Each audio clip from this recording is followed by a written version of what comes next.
Você que estava acompanhando Mais Saúde, continue com a gente que começa agora o NTV News. Na edição de hoje você vai ver que mecânico testa freio de caminhão, atropela 2 e 1 morre na hora em oficina no bairro Planalto, em Patos de Minas. Denúncia de estelionato contra vereador Lázaro Borges chega ao Ministério Público, que encaminha processo à Polícia Civil para a abertura de inquérito. Prefeitura de Patos de Minas não cumpre promessa de consertar ponte de Curraleiro em 60 dias. Mais um é convocado pela CPI da Copasa, que não acrescenta as investigações. Mulher denuncia abandono de cadela no bairro Santa Terezinha. Após denúncia, a Polícia Civil flagra homem de 34 anos com drogas no centro de Patos de Minas. E tem mais. Governo de Minas confirma transmissão comunitária da variante Delta no estado e justificativa que demora de entrega de vacinas contra o coronavírus não vai mais acontecer. Olha só, 84% das pessoas com mais de 18 anos receberam a primeira dose contra a Covid-19 em Patos de Minas. Em 18 cidades do estado, a aplicação da primeira dose em adultos já terminou. E horticultura é a área mais afetada pelas geadas de julho na regional de Patos de Minas. Ainda hoje tem a análise da notícia no NTV News, que começa agora.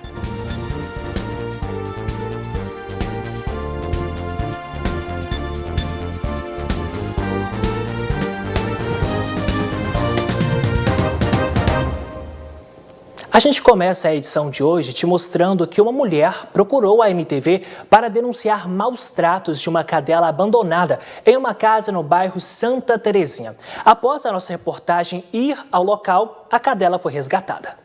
Segundo a Rosimeire, a cadela foi abandonada no último sábado. Depois de dias na rua, ela teria sido colocada novamente na casa, que fica na Rua Acre, no bairro Santa Terezinha. E ali, abandonada, do lado de fora, ao relento. Água e ração eram colocados por vizinhos.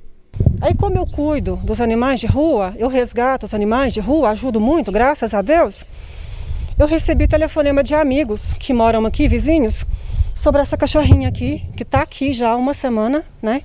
O pessoal aqui mudou e largou ela aqui sem água, sem comida. Aí os vizinhos estão dando água, como você pode ver aqui, tem a água, né, aqui. Eu peguei um pouquinho de ração e joguei para ela aqui. A cadela teria começado a cavar na parte de fora, na tentativa de sair dali. Está cavacando para ela poder sair. Ela chora, ela late, ela ruiva de vontade de sair, sabe? Aí eu procurei a zoonose, a coordenadora da zoonose, ela foi muito atenciosa comigo, me falou assim que a polícia, é dever da polícia vir aqui, né? Abrir para eles poderem estar entrando e estarem tirando o animalzinho, resgatando o animalzinho, para estar colocando para adoção, para estar cuidando, né? Ficar aqui desse jeito aqui não pode. Você está vendo que é um absurdo, é maus tratos. Deixou ela aqui simplesmente desse jeito. Por que não largou na rua então? Porque, gente, hoje até canil é proibido. Indignada, Rosimeire questionou por que não teve os pedidos atendidos para resolver o problema. Eu quero que resolva, e se esse tipo de coisa acontece aí, ó, do seu vizinho, você tá vendo nas roças, o pessoal amarra cachorro na corrente, fica no sol, na chuva, a gente denuncia. É difícil conseguir ajuda, mas é muito pior você cruzar os braços. Denuncia, ó, eles têm só a gente, nem a autoridade está querendo vir aqui para tirar. Quem tem o poder de fazer isso não faz, político, prefeitura não faz. Nós, cuidadores, é que estamos fazendo esse papel deles. Porém, horas depois de irmos ao local, a cadela foi resgatada pela Polícia Militar. E a Polícia Civil de Patos de Minas flagrou um homem de 34 anos no centro da cidade com drogas. Os policiais chegaram até ele depois de receber denúncia anônima de que uma pessoa estaria em atitude suspeita próxima a estabelecimentos comerciais. Com este homem foram encontrados quase 15 gramas de cocaína e 591 gramas de maconha. Ele foi preso e deve responder pelo crime de tráfico de drogas.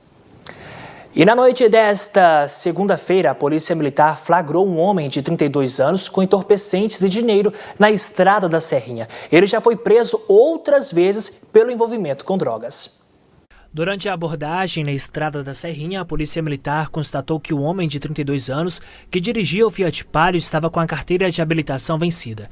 Em sequência, com o apoio de cães farejadores, foi possível verificar que havia entorpecentes no volante do carro. Ao desmontar a tampa que cobria, foi encontrada a quantia de R$5.000, que estava dividida em cédulas de 100, 50, 20 e R$10. Em conversa com a polícia, o homem afirmou que haviam drogas em sua residência. As equipes foram até a casa dele e, após buscas, encontraram embaixo de uma pia da churrasqueira uma barra de crack, 4 porções de cocaína grandes e material para dolagem. Diante da situação de flagrante delito, o autor recebeu voz de prisão, foi levado para a delegacia e os materiais apreendidos.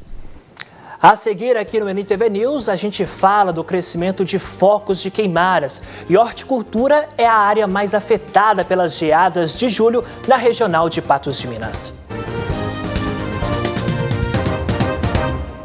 Estamos de volta e a gente te mostrou no NTV News desta segunda-feira o levantamento da Emater, que revela o tamanho dos prejuízos para os produtores rurais de Minas com as geadas de julho. Na regional Patos de Minas, a área mais afetada foi a horticultura. A principal área afetada na regional Patos de Minas da Emater, composta por 23 cidades, foi de horticultura, com quase 28% do cultivo atingido. As pastagens aparecem na sequência, com 15,2%.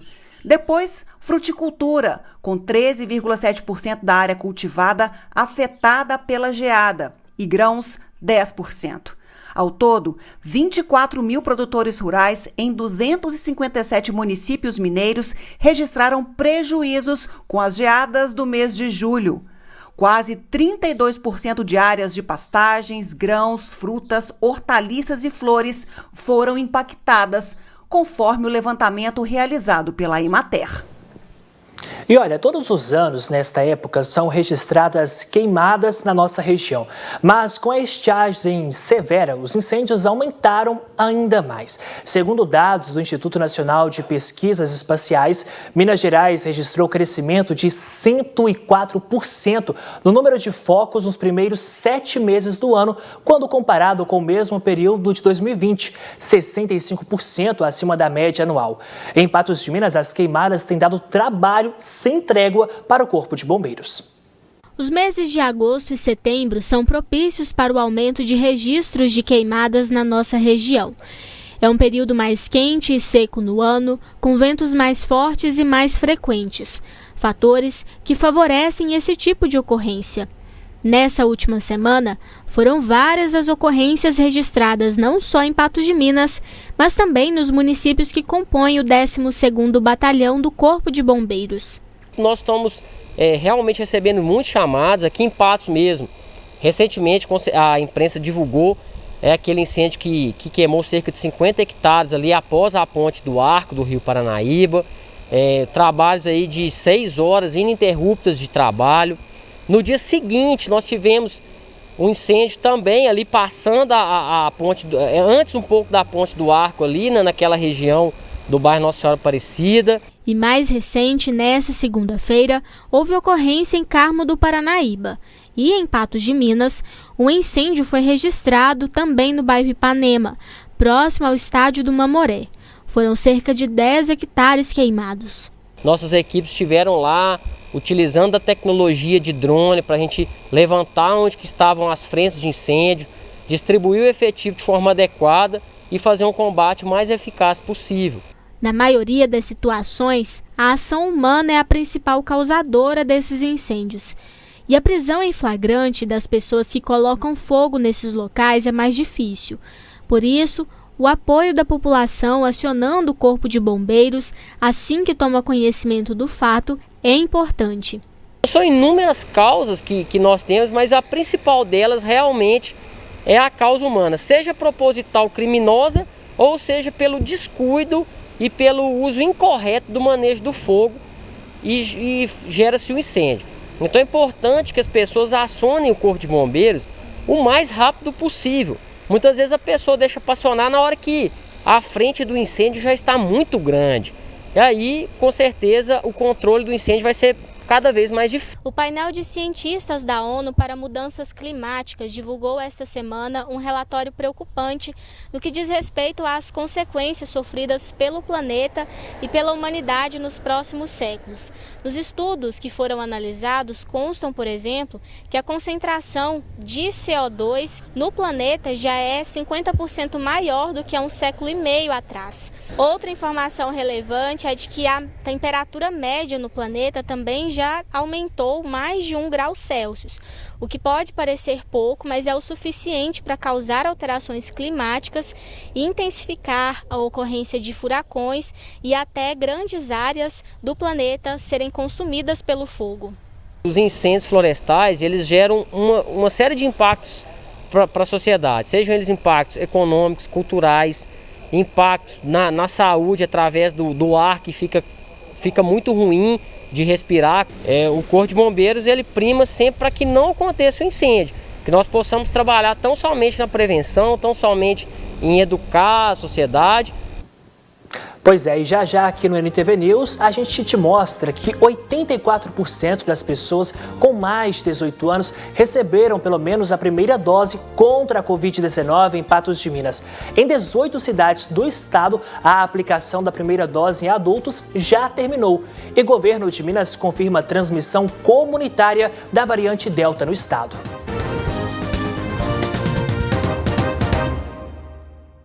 A gente começa esse bloco com notícias do futebol, porque o novo reforço do Atlético já está em solo mineiro. O atacante Diego Costa chegou a Belo Horizonte nesta terça-feira para a assinatura do contrato com o Galo. Ainda a caminho da capital mineira, Diego Costa, aguardado com muita expectativa, já estava vestido a caráter. Espero contribuir e dar alegrias que eles estão agora, na minha chegada. Espero, de alguma maneira, devolver esse entusiasmo que eles estão de mim. O ex-atacante do Atlético de Madrid e do Chelsea ainda não teve a oportunidade de jogar como profissional no futebol brasileiro e não esconde a satisfação. Eu tinha um sonho de poder jogar o Campeonato Brasileiro e nesse sonho era poder jogar em um grande clube. E graças a Deus, Deus me abençoou, estou vindo pro Galo. Um time que tem uma torcida, uma massa impressionante, apaixonada, então acho que vai ser algo lindo, né? Estou ansioso, espero que as coisas possam correr bem durante esse período de treinamentos para poder estar o quanto antes à disposição para poder estrear. Tem atleticano sorrindo a vida boa aí, né? Porque antes de estrear com a camisa alvinegra, Diego Costa será submetido a exames médicos. O contrato com o atacante vai até dezembro de 2022. A gente muda de assunto e te mostra agora que 84% das pessoas com mais de 18 anos receberam a primeira dose contra a Covid-19 em Patos de Minas. 42% completaram o esquema vacinal até esta terça-feira, segundo a Prefeitura. Lugar de vacina é no braço. E toda essa galera aí na fila que contornava o prédio do antigo Projeto Saci estava ansiosa para receber a primeira dose do imunizante. Foi ótimo. Eu estava ansiosa. E o sentimento agora é de quê? Alívio.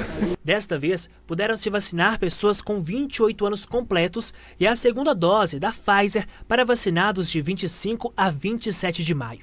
Teve gente que ficou mais de 1 hora na fila, mas cada minuto valeu a pena. Cara, fiquei 1h30. Mas valeu muito a pena. Oh, cara. É 1h30, mas que pode valer uma vida, né? Confiante para a segunda dose agora. Oh, graças a Deus, tudo certo. Álvaro, no ano passado, foi contaminado pela doença. Além dele, familiares contraíram a Covid-19. Cara, é uma sensação de alívio, né? Só para quem teve os seus familiares que passaram por essa doença. E até a gente mesmo, que eu tive em setembro do ano passado, bem no início.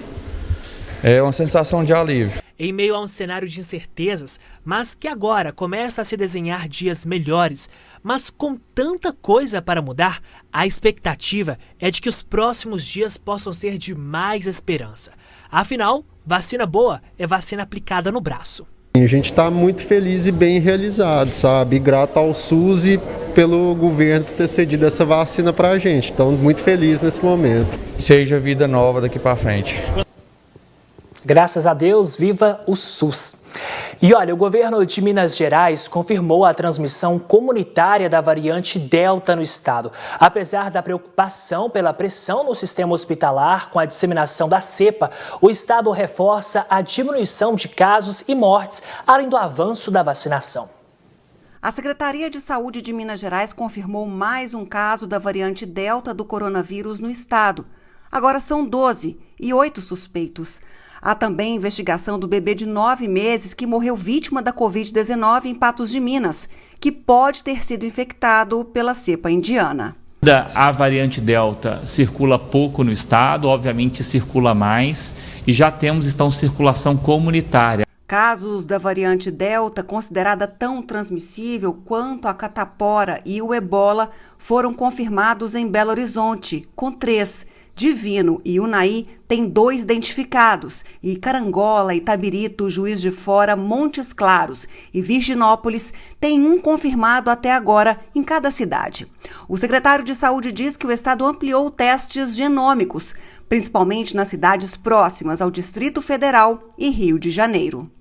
A gente já está fazendo 200 estudos genômicos por semana, por amostragem, e apenas 0,4% deles hoje são 12 casos confirmados e 8 casos prováveis, ou seja, vamos considerar que nós temos 20 casos aí, possivelmente como Delta, 12 já confirmados e 8 ainda terminando o estudo. Apesar da preocupação com a transmissão comunitária da Delta, os indicadores do coronavírus no estado têm melhorado. Neste momento, casos caindo, pacientes internados caindo, pacientes novos aguardando leito caindo e, obviamente, os óbitos também continuarão a cair nas próximas semanas. Além disso, há também uma decisão do Ministério da Saúde que seja diminuído o intervalo do reforço da Pfizer assim que toda a população adulta receber a primeira dose contra a Covid. O número de D1, a partir de setembro, vai ser de primeiras doses aplicadas, será basicamente os adolescentes. Toda a Pfizer que chegar a partir daí, parte vai ser a primeira dose e a outra parte vai ser de segunda dose. A gente não tem mais um público grande para aplicar a primeira dose. Em alguns municípios, a aplicação de primeira dose na população acima de 18 anos já terminou. 18 municípios já oficialmente terminaram a vacinação de todos os seus adultos e há uma expectativa até o final do ano de boa parte do estado já ter terminado toda a vacinação dos mineiros adultos e no começo do mês que vem, de setembro, todos os municípios, ou praticamente todos, já ter vencido essa etapa para que a gente consiga então iniciar a vacinação dos adolescentes com comorbidades e depois dos adolescentes sem comorbidades. A seguir tem análise da notícia, também denúncia de estelionato contra o vereador Lázaro Borges chega ao Ministério Público, que encaminha processo à Polícia Civil para abertura de inquérito. E mais um é convocado pela CPI da Copasa, que não acrescenta às investigações. De volta, e agora você vai ver que o Ministério Público recebeu a denúncia apresentada pelo líder comunitário de Lanhosos, senhor Francisco Andrade, que acusa o vereador Lázaro Borges por crime eleitoral. Agora o órgão vai encaminhar o caso à Polícia Civil para abertura de inquérito. Francisco Andrade, conhecido como Chiquinho e líder comunitário de Lanhosos, apresentou a denúncia ao Ministério Público e à Câmara Municipal de Patos de Minas. Ele acusa o vereador Lázaro Borges de crime eleitoral, pois durante a campanha, Lázaro teria prometido um cargo a Chiquinho em troca de apoio durante o período das eleições. Quando faltava 4 meses para a eleição, para acontecer a eleição, eu fui procurado por esse vereador e já me fazendo proposta que se eu ajudasse ele a ganhar a política, ele me daria um cargo, ele me daria um serviço durante os 4 anos de mandato dele para mim trabalhar. Que fomos até o Ministério Público oferecer a denúncia, conforme já era previsto.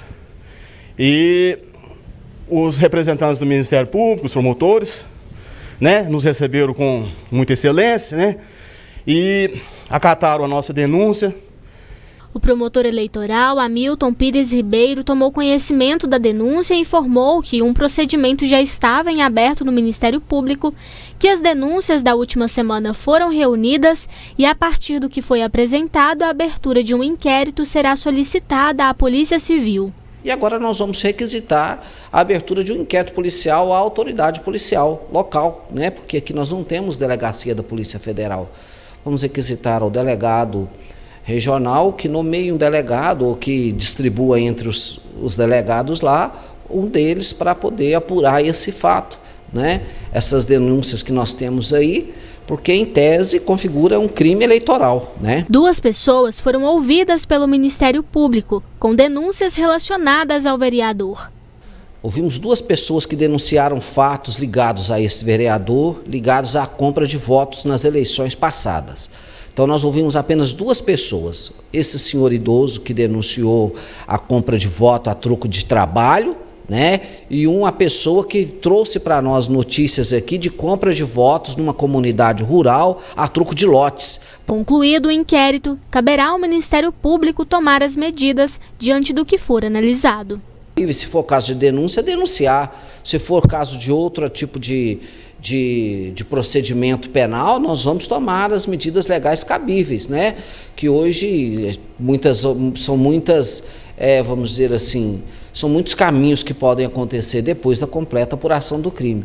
E depois também pode ser, inclusive, entrar com uma ação de improbidade administrativa, porque, a meu sentir, também configura, em tese, atos de improbidade administrativa.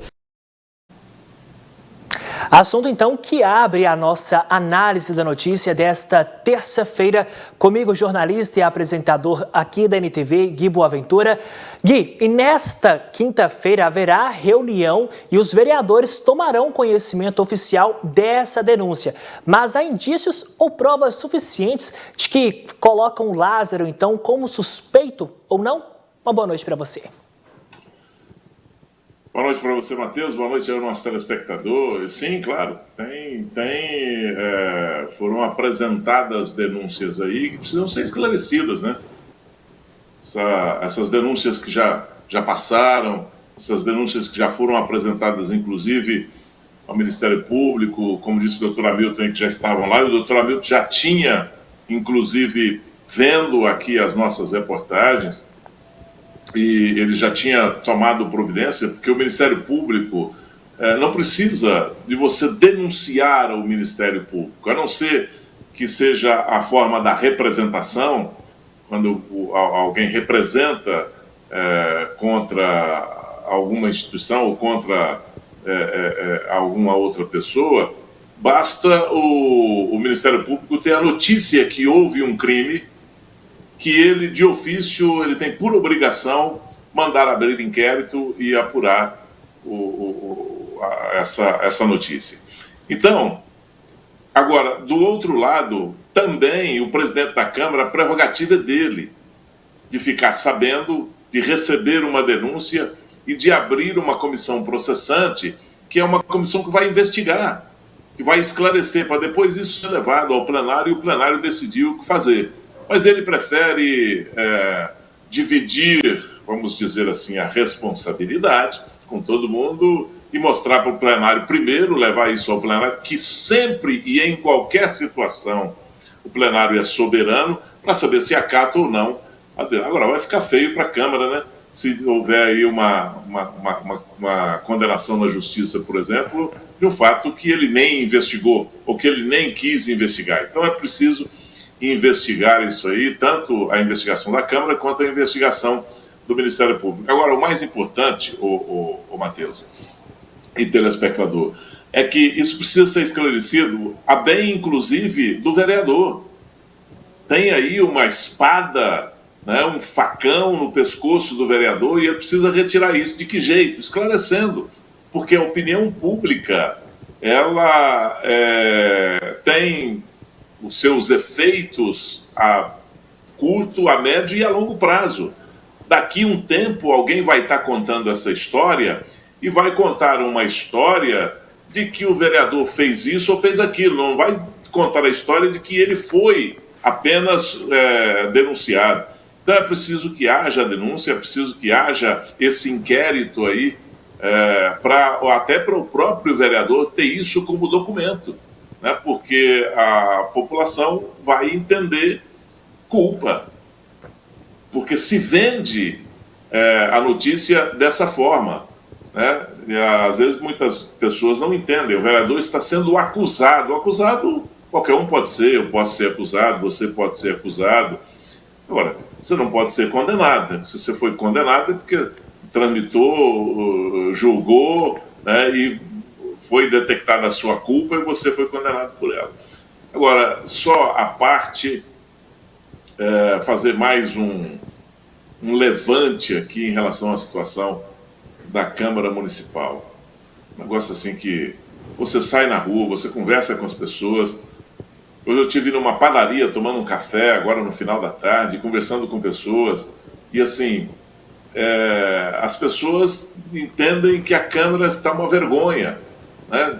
Esse tanto de escândalo na Câmara Municipal, aqui em Patos de Minas, tomando proporções de chacota na rua em Patos de Minas. É preciso esclarecer isso aí, a Câmara como instituição, e aí não tem nada a ver com cada vereador, porque cada vereador também é uma entidade, mas a instituição Câmara precisa fazer algo para se defender, precisa ter pulso firme, e aí, infelizmente, tem que ter o pulso firme do presidente, que ainda não demonstrou isso até hoje, né? 7 meses depois. Pois é, Gui, pegando apenas o gancho que você tocou aí sobre a história, será que a Câmara Municipal de Patos de Minas quer ser lembrada na história como uma Câmara submissa ou uma Câmara que combateu todos os defeitos, todas as denúncias, que se apurou e se julgou ali o necessário? Por falar em Câmara Municipal aqui de Patos de Minas, Gui, mais uma pessoa foi convocada aí pelos membros da CPI da Copasa de Patos de Minas. Essa pessoa aí que não contribuiu para o avanço das investigações. A oitiva do ex-servidor público Aníbal Andrade foi suspensa antes do previsto devido ao fato do depoente afirmar não possuir nenhum conhecimento sobre a atuação da companhia. A oitiva da Copasa terminou com menos de 30 minutos de duração. E para surpresa da comissão que investiga possíveis irregularidades na companhia de saneamento, o depoente negou qualquer envolvimento com a empresa nos mais de 20 anos que trabalhou como servidor público em Patos de Minas. Para a presidente da CPI, a situação é atípica. Totalmente diferente. Na verdade, ele não tinha nada para acrescentar. Então foi um equívoco, não sei onde que isso aconteceu, mas ele aconteceu, né? Não poderia ter realmente acontecido. Servidor da Prefeitura entre os anos de 1987 e 2010, Aníbal havia sido citado na oitiva de Francisco Frecchiani como uma pessoa com vasto conhecimento sobre a rede de esgoto da cidade. Um dos depoentes anteriores, o ex-vereador e ex-secretário Francisco Frecchiani, repassou para nós em seu depoimento que ele tinha todo o conhecimento, né, da estrutura, canalização e assim por diante. Então, sendo assim, é que ele foi convocado. Entretanto, o aposentado afirma desconhecer sobre as redes de esgoto do município. Eu trabalhava na zona rural, mexia com estrada, equipe de mata, essas movimentações aí. Fazer estrada, fazer terraplanagem, essas coisas. E o que eles queriam saber mesmo é sobre a Copasa de rede de esgoto. Rede de esgoto e água. Eu falei que eu não sabia. Fiquei devendo para eles, porque eu não pude ajudar eles. Nós, assim, procuramos o seu Aníbal já, assim, mais ou menos, quase um mês, mas não foi possível ele vir porque ele estava de Covid. Então nós esperamos ele recuperar para depois a gente dar continuidade ao trabalho das oitivas, correto? E assim, em momento nenhum, né, ele não disse anteriormente que realmente não tinha trabalhado nessa área, certo? Então, aí, ele compareceu aqui hoje, foi aqui que nós percebemos que ele, pelo que a gente entende, minha opinião, é que ele realmente não trabalhou e que ele não tem conhecimento nenhum do assunto. Sem muitos avanços, a CPI da Copasa se aproxima do vencimento, previsto para acontecer no mês de setembro. A presidente cogita prorrogar, caso seja necessário, e esclarece sobre o que ocorrerá a partir de agora. A próxima etapa agora é continuar com as oitivas, tá? Nós vamos ouvir servidores da Copasa e, concomitantemente, o trabalho de análise técnica, tá? De água, de esgoto e assim por diante. E depois, juntado todo esse material, aí se for necessário, nós ouviremos de novo servidores da Copasa. Se tiver, assim, algum desencontro nas informações deles e em relação ao que for detectado, né, a partir dessa pesquisa de campo. Por isso a importância de apuração antes da convocação e durante a convocação, durante o depoimento das pessoas. Gui, mais um capítulo dessa novela, da CPI da Copasa aqui em Patos de Minas. O prazo está correndo e nós temos visto que muitas pessoas convocadas pela Copasa não trouxeram nenhuma contribuição. Pessoas importantes e podem esclarecer fatos ainda sequer foram convocadas. Como que você, Gui Boaventura, avalia o trabalho da CPI até agora? Antes de falar do trabalho da CPI, eu quero falar dessa oitiva. Por favor. Né? Porque, como é que chama Aníbal Andrade. O seu Aníbal. Antes de convocar o seu Aníbal, isso me preocupa e me preocupa muito, e eu pergunto, que cidade é essa? Que prefeitura é essa? Que administração é essa? Nós não temos uma planta da rede de esgoto em Patos de Minas? Porque chamar o seu Aníbal lá, porque ele sabe e conhece a rede de esgoto de Patos de Minas, é um absurdo. Isso não é informação testemunhal, isso não é informação por ouvir dizer, isso tem que ser informação técnica, tem que ter uma planta da rede de esgoto. Se nós não temos uma planta da rede de esgoto de Patos de Minas, nós estamos perdidos e não podemos nem discutir com a Copasa. Porque a Copasa deve ter. Porque não é possível uma cidade sobreviver desse jeito. Nós temos problemas aí, e eu estou esperando só a hora certa para tocar nesse assunto. O dia que estourar a rede de esgoto do centro de Patos de Minas, eu quero saber quem é que vai consertar. Porque essa rede de esgoto aí, ela tem mais de 70, se não tiver uns 80 anos. E ela é uma rede que foi programada só para casas. Não foi programada para esse tanto de prédio que tem aí. Fizeram ramificações, fizeram remendos para tudo quanto foi lado aí, tentando tirar para Fátima Porto, para outros locais aí, mas isso não adianta, isso uma hora ela vai saturar. Agora, isso me preocupa, essa falta de estrutura, uma prefeitura ou inabilidade da Câmara, inabilidade dos membros da CPI, principalmente da presidência, porque eu não vi hora nenhuma a Beth falar que a CPI requereu da prefeitura a planta da rede de esgoto de Patos de Minas. Acho até que a CPI, agora respondendo a sua pergunta, ela está indo bem em alguns aspectos. Nós temos alguns elementos lá, a própria Beth, que está indo bem na condução da mesa, presidindo a mesa. Nós temos o José Eustáquio, que é o relator, que está fazendo um bom trabalho, com muito equilíbrio, está fazendo um trabalho o mais técnico possível. Tem alguns elementos que não merecem um comentário. Mas, enfim, a CPI está indo até razoavelmente bem, apesar de não se impor perante aos questionados, né, as pessoas que foram questionadas pela CPI. Eu vi vários depoimentos aí, e os depoentes que foram aí se impuseram em cima da CPI.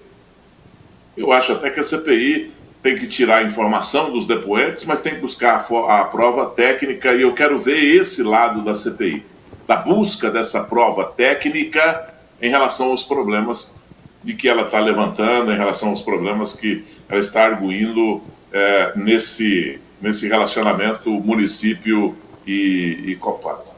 Agora, essa aí, da planta, a falta da planta da rede de esgoto, da cidade de Patos de Minas, não ficar, se for cortar um asfalto, se for fazer um buraco, tem que falar, chama o seu Aníbal lá, pergunta para ele se a gente pode furar aqui, se não vamos furar a rede de esgoto. Isso é um absurdo. Eu nem quero acreditar que isso é verdade. Sigamos então acompanhando. Gui, agora a gente faz um intervalo rapidinho e na volta a gente te mostra que o governo de Minas justifica que demora de entrega de vacinas contra a Covid-19 não vai mais acontecer. Prefeitura de Patos de Minas não cumpre promessa de consertar ponte do Curraleiro em 60 dias.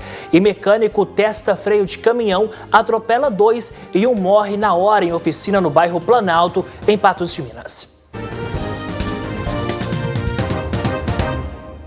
De volta com a nossa análise da notícia, agora a gente fala da Covid-19, porque o Boletim Epidemiológico de Patos de Minas desta quinta-feira confirmou mais 25 casos de Covid-19 e o município se aproxima de 17 mil casos confirmados, com 16.160 tratados. São 276 casos ativos. Não houve óbitos confirmados hoje e o número está em 529.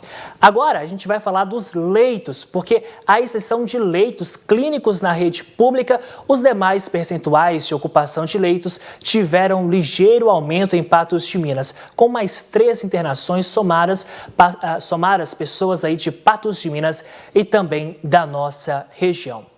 Gui Boaventura de volta aqui comigo na análise da notícia. Gui, como que a gente pode, então, interpretar esses dados aí que, hora ou outra, tiveram divergência? Agora a gente consegue ver aí Patos conseguindo seguir um caminho, aparentemente, quanto aos números da Covid. Olha, em primeiro lugar, eu não confio nesses números. Eu tenho acompanhado isso desde os primeiros dias e a gente sabe que esses números é um formato ioiô. Você já jogou ioiô? Já joguei. É aquele formato do ioiô, ele vai e volta, vai e volta, vai e volta. Você nunca tem uma estabilidade nessa informação dos órgãos públicos, né? Nem do município e também do estado. Um número não bate com o outro, ora você tem um represamento, ora você passa na frente, ora um está na frente, ora o outro está na frente. Agora, me preocupa o seguinte dado. Hoje, no programa, a Yandra nos trouxe uma informação, que é uma informação com uma consistência de preocupação. Nós temos 50% só dos leitos ocupados. Beleza. Só que é o seguinte, nós tivemos 24 mortes em julho e temos 17 mortes em agosto. Hoje é dia 17. Nós temos uma morte por dia, em média, nesse mês de agosto. Se fechar assim, fecharemos com mais de 30 mortes. Como que você vai explicar que os leitos estão vazios e as pessoas estão morrendo? Os números não batem. Essa informação não bate. Nós temos um número de mortes elevado, e muito elevado para o tanto de gente que nós temos ocupando leitos clínicos e de UTI. Hoje eu chequei no hospital regional, nós tínhamos 50% da capacidade só ocupada. É bem verdade que nós tínhamos ou temos 4 elementos lá 4 pacientes, lá em estado grave, lá no hospital regional. Estado grave. Então, essas informações, elas chocam. E não dá para você tirar uma conclusão. E aí, sabe o que mais me preocupa, o Matheus? É que você, com todas essas informações, com tudo isso que está acontecendo, a gente colocando isso e questionando isso todos os dias aqui, nos jornais, no programa, a letalidade, porque se esse número for real, o número de pacientes versus o número de mortes, a letalidade cresceu muito. A gente precisa ficar atento com isso. E aí as pessoas não têm nenhuma preocupação. Nós estamos vendo na rua as pessoas andando sem máscara, se bem que não é tanto, mas você encontra pessoas sem máscara. As pessoas estão se aglomerando nos finais de semana.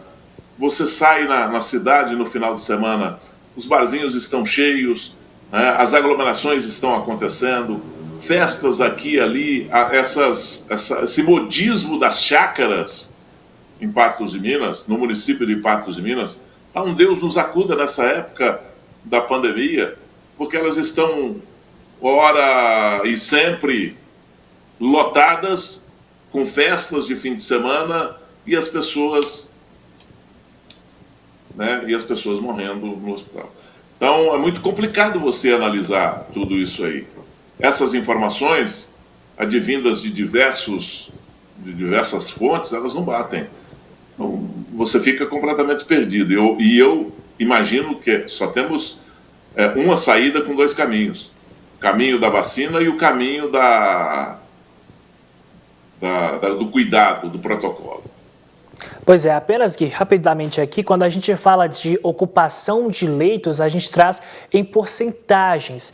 No entanto, quando a gente fala assim 50%, a gente não está falando 50% de ocupação de 100, de 200 leitos. A gente está falando de 10, de 20, de 30 leitos disponíveis, o que é muito pouco. E olha, Gui... Essa observação sua aí é boa. Nós temos 20 leitos no hospital de campanha e 10 leitos no hospital regional. Então, são 30 leitos, temos 15 pessoas em UTI. No hospital regional, tem 5 pessoas internadas lá em UTI, 50% da capacidade. Isso é realmente preocupante. Um dado relevante esse que você levantou. Pois é, Gui, olha só, o governo de Minas Gerais não para de receber vacinas do Ministério da Saúde. Entretanto, não estava entregando aos municípios na mesma velocidade. Tanto que municípios como Vazante tiveram que interromper a vacinação à espera do Estado. O jornalismo da NTV questionou o secretário de Saúde de Minas sobre a demora e Fábio Becquerete justificou que houve mudanças na logística e isso não vai mais acontecer. Vamos ver. Pergunta da jornalista enviada por e-mail Ludmila Bahia, da NTV, Nossa FM e Patos Já. Por que tem demorado dias até semana entre a entrega de vacinas do Ministério da Saúde ao governo de Minas até a entrega aos municípios? Obrigado, Ludmila, pela pergunta. Houve uma demora de parte das vacinas do governo federal, que demoraram a ser enviadas para os estados. E semana passada a gente teve que se adaptar a uma nova realidade. Então a gente tinha cerca de 2 remessas semanais e a partir da semana passada nós criamos uma nova rotina. Houve um acúmulo de vacinas de quarta com a de sexta-feira, que ficaram para segunda-feira, mas a partir de agora nos organizamos com a regional, que nós temos que fazer todo um planejamento em relação à segurança da vacina. Qual que é a nossa preocupação? O final de semana em especial são os dias que tem maior número de riscos de perdas de vacina, perda física, ou no refrigerador que estraga, ou no recebimento do final de semana, onde a gente não tem um fluxo de vacinação constante. Então o Estado se organizou, então nessa semana, a partir dessa semana, segunda, quarta e sexta, toda segunda, quarta e sexta iremos distribuir vacinas de acordo com a entrega do governo federal. Então, segunda e terça vai uma parte, quarta e quinta outra, sexta e sábado outra parte, para que todos os dias da semana praticamente vacinas sejam entregues aos municípios. Então é uma nova realidade, está sendo mais dividida as entregas. Pois é, Gui Boaventura, então diante dessa fala do secretário estadual de saúde, o que cabe a gente é torcer e confiar que essa promessa vai ser cumprida, que essa logística realmente será feita? Em primeiro lugar, a gente tem que se indignar, né? Com uma declaração dessa aí. Eu acho que o secretário acha que a gente é bobo, né? Precisa de fazer uma logística, mudar a logística para mudar a quantidade. Tem 10 caixas ali, divide as 10 caixas. É matemática isso, simples. Não precisa, eu já disse isso aqui, né? Falei no programa, não precisa nem de ter estudado no livro do Ari Quintela. Sabe? É dividir as 10 caixas para os municípios. ter a estrutura de transporte que já está lá, que está fazendo esse transporte aí para os municípios, para as regionais, nem não é para os municípios, é para as regionais, e as regionais distribuem isso aí, com os municípios vindo buscar nas regionais as suas vacinas, e a partir daí é problema do município, não é problema do Estado. Quem é que está perdendo vacina? Onde está perdendo vacina? Que freezer que não está funcionando? Só se for o freezer lá da casa dele. Isso é um absurdo. Nós estamos atrasando, porque nós estamos mudando a logística, nós estamos... Poxa, planeja. Muda sem atrasar, muda para melhorar. Mas não é a mesma coisa da obra pública. A sua rua tem barro, tem lama, tem poeira, mas você tem que tolerar porque nós estamos fazendo uma obra. Poxa, nós não estamos vivendo mais nessa época. E aí eles não têm capacidade para planejar antes, para prever, para ter uma predisposição, para tomar uma providência durante uma semana e não deixar faltar vacina. O estado de Minas Gerais está atrás dos outros estados, principalmente dos estados do Sudeste. Nós estamos correndo atrás. O estado de São Paulo está vacinando menino de 12 anos. Nós aqui ainda estamos correndo atrás e nos vangloriando, batendo palma. Nossa equipe é a segunda melhor. Segunda melhor do quê? A segunda melhor é aquela que termina, acabou, vacinamos todo mundo. Cadê as vacinas? Não tem, está no braço do povo. Sabe? Então, com todo o equilíbrio, né, a gente não pode... Infelizmente, a Ludmila fez uma pergunta, foi no cerne da questão, era para ele ter respondido o porquê, não respondeu. Sabe? E esse pessoal parece que está treinado para engomar a gente, sabe? Isso me deixa indignado. Enfim, mas é isso aí, né? E o que parece treinamento também, Gui Boaventura, é essa história. Porque, olha só, 60 dias. Foi esse o prazo estabelecido pela Prefeitura de Patos de Minas para a finalização da ponte do Curraleiro. Mas, mais uma vez, o poder público não cumpriu com a promessa. Olha. Desde fevereiro de 2020, moradores de Curraleiro sofrem com a falta da ponte que foi levada por uma enxurrada após chuva forte. Para tentar minimizar prejuízos, quem mora por ali precisou criar uma pinguela e um arame para atravessar em condições de extremo risco. Não tem jeito de eu passar. Eu comprar meu filho de 6 anos, não tem jeito de passar desse lugar, não tem jeito de eu carro. Tem de atravessar, tem dia com queijo aqui na praça, aqui, ó. Dessa banda, ó. Entrega daí. Só quem mora aqui dentro é que sente verdadeiramente na pele o que você passa sendo prejudicado por uma ponte dessa aí. A partir de então, uma verdadeira luta para que a ponte fosse reconstruída começou. De um lado, o poder público fazendo promessas e mais promessas. Em julho deste ano, o engenheiro responsável pela obra afirmou que a mesma ficaria pronta em até 60 dias e que a construção da cabeça de concreto que sustentaria a ponte levaria até 28 dias para que a resistência total fosse alcançada. Quando fomos lá, naquela vez, as obras da ponte estavam em andamento e o prazo estipulado pela Prefeitura de Patos de Minas para o fim da tarefa era de mais 30 dias. Um total de 60 dias. Prazo aí de 60 dias. Por quê? Porque nós temos aí que concretar, né? O concreto ele tem um período de cura, então no mínimo aí 28 dias para que a gente consiga atingir a resistência total do concreto, para gerar um fluxo, um tráfego na estrutura. Tem que colocar as vigas, que é um processo complexo também, porque as madeiras estão ali, né? São madeiras pesadas. Então tem que ter uma logística para transferir essa madeira do local e instalar ela na ponte. Então assim, vamos colocar um prazo aí de 60 dias para a gente finalizar tudo. Com 30 dias, metade do prazo estipulado para a conclusão da obra, o trabalho que acompanhamos pela manhã foi possível ver que a instalação da estrutura metálica da base e uma barreira de contenção que estava sendo erguida. Com mais 30 dias, 2 meses, prazo prometido para a conclusão da obra, a ponte do Curraleiro, a passos lentos, vai tomando forma. No local, funcionários empenhados para a construção. Segundo informações de colaboradores que não puderam gravar a entrevista, já foi feito reforço central e apoio das vigas. Porém, falta a conclusão da cabeça da ponte. E o forro dela é além do aterro. Desta forma, depois de 2 meses, prazo dado para a conclusão, a promessa não foi cumprida.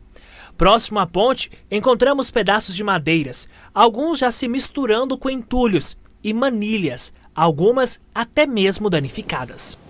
De acordo com a Prefeitura, a equipe está concluindo a instalação das ferragens para enchimento com concreto na próxima sexta-feira.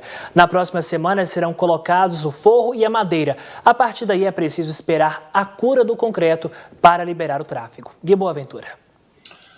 Olha, eu queria que as pessoas acompanhassem o trabalho do Serviço Público de Saúde e entendessem por que o Serviço Público de Saúde, o serviço público em geral, e entendessem por que esse serviço é tão criticado, por que é tão moroso, por que é tão burocrático, por que tudo é tão difícil. Eu convidaria, inclusive, as pessoas a seguirem o que acontece com o serviço prestado pelo Barracão, e não é culpa do pessoal que trabalha lá, não. É culpa das regras que são colocadas lá. As pessoas saem daqui de manhã, para ir trabalhar, seja lá no Curraleiro, tem que bater o ponto aqui. E tem que voltar às 5 horas da tarde para bater o ponto aqui. E tem que chegar aqui às 5 horas da tarde. E tem 2 horas de almoço lá no meio do... Trabalha quantas horas para trabalhar numa ponte dessa aí? Sai daqui, bate o ponto aqui, entra numa condução aqui, vai para lá, demora aproximadamente 1 hora para chegar lá, porque não pode correr, tem que ir devagar. Demora aproximadamente 1 hora para chegar e falar, não, estou aqui agora pronto para o serviço. Isso já deve chegar lá por volta das 9 da manhã. Chegando lá para as 9 da manhã, vai trabalhar até às 11. Aí tem 2 horas, começa 1 hora da tarde, 2h30, 3 horas, tem que parar, porque tem que arrumar as coisas lá, as ferramentas, tem que arrumar tudo e voltar para bater o ponto às 5 horas da tarde. Sabe, é um negócio assim que não dá para admitir. E é a regra, não é o pessoal do lá está cheio de trabalhador. Tem uns que nem tanto, né? Mas a maioria, 90% deles é realmente trabalhador e que pega duro no serviço.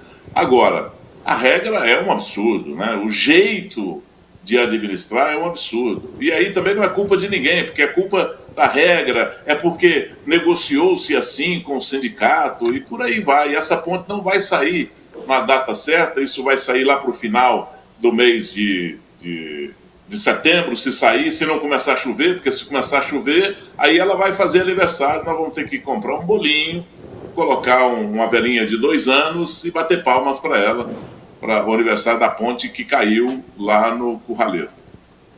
Pois é, Gui, agora a gente muda de assunto e agora a gente mostra para você e para quem tem em casa que um homem de 33 anos morreu depois de ser atropelado enquanto trabalhava em uma oficina mecânica no bairro Planalto, em Patos de Minas. Outro ficou gravemente ferido. O repórter Caio Machado tem mais informações. Boa noite, Caio.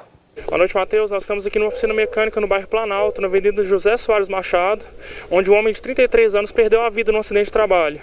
Com mais informações sobre o caso, o capitão Maia, do Corpo de Bombeiros. Bom, nós fomos acionados um acidente numa oficina envolvendo 2 vítimas. De pronto, nós empenhamos as nossas 2 unidades de resgate que estavam disponíveis no quartel. Uma equipe chegou primeiro, solicitou apoio da unidade avançada do SAMU. A segunda equipe chegou ao local. Uma das vítimas já havia sido conduzida ao hospital por terceiros com suspeita de fratura e a segunda vítima se encontrava ao solo com traumatismo crânioencefálico grave, com hemorragia intensa, em que os trabalhos de reanimação, de ressuscitação cardiopulmonar foram feitos com a maior perfeição possível. Foram cerca de 40 minutos de ressuscitação cardiopulmonar. A equipe da Alfa do SAMU, a unidade de suporte avançado do SAMU, chegou com médico, enfermeiro, mais um condutor. Então, o trabalho integrado entre o Corpo de Bombeiros e o SAMU, foram feitos diversos procedimentos médicos no local, como aplicação de adrenalina, aplicação de soro, e todos esses procedimentos. Porém, infelizmente, foi atestado o óbito, né, da vítima no próprio local, pelo próprio médico da unidade de suporte avançado do SAMU. É isso, Matheus. Nós iremos continuar aqui no local colhendo mais informações. Mais detalhes você assiste amanhã no Jornalismo da NTV. É com você aí no estúdio, Matheus. Muito obrigado, Caio. Gui Boaventura, com essa notícia, a gente acaba de receber mais uma informação.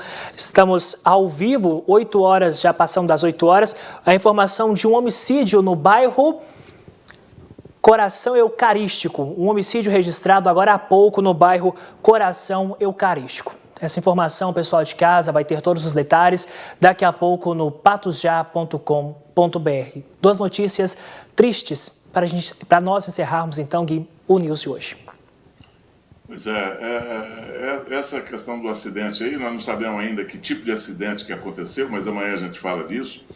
E amanhã no programa nós vamos falar sobre isso. Vamos falar também sobre esse homicídio que aconteceu, deve ter acontecido agora há pouco, né? Porque inclusive estou eu aqui ligado nas informações e com as fontes aqui. Daqui a pouco a gente pega mais informação a respeito e traz para o nosso telespectador. Amanhã. Que boa aventura, então. Boa noite e até amanhã. Então, até amanhã com você a partir do meio-dia. Nós voltamos a nos encontrar amanhã. Mais informações sobre este homicídio você confere no patosja.com.br às 11h30 no 30 Minutos, na sequência programa Gui Boaventura. Eu e você, nós nos encontramos amanhã às 7 horas da noite. Boa noite para você e até lá.